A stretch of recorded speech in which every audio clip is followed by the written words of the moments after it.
you ever driven a rental car?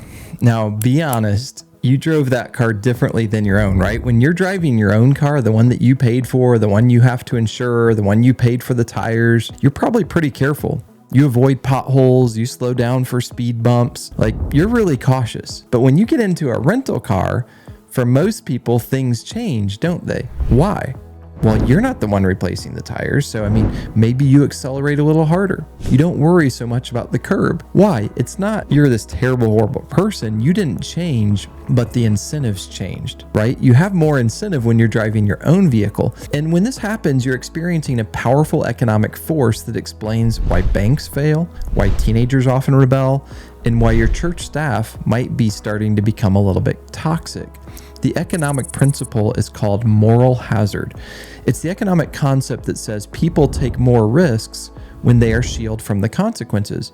Basically, if I pay for the insurance, but you get to drive the car, you're going to drive like a maniac because you get the thrill and I get stuck with the bill, right? People riding motorcycles, for instance, might be more likely to crash when they're wearing a helmet because they feel, well, I feel kind of safe. Homeowners who have insurance are less careful about leaving the stove running because if the house burns down, well, the insurance will cover it. I'm talking to you today, pastor, parent, CEO, entrepreneur, because I believe many of you are accidentally destroying the people that you love.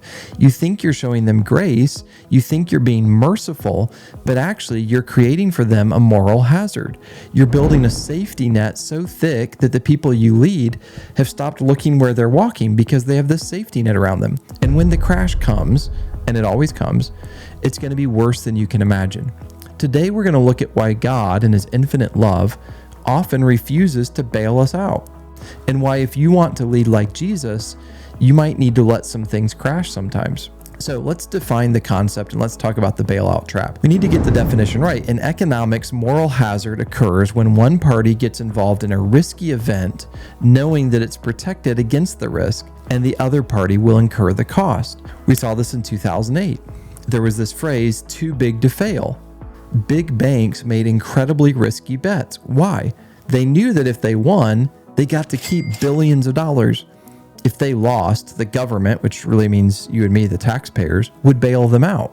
So if the government's going to bail them out when they lose, but if they get billions of dollars when they win, of course they're going to make the risky bets. Heads I win, tails you lose. When you remove the downside, people stop managing risk. Now let's bring this into your world. For instance, if you're a Christian parent, you have a teenager who forgets their homework time after time after time after time. And every time you rush to the school to drop it off, you're the government bailout. Your child is the bank. You think you're helping, but you're teaching them that irresponsibility has no cost.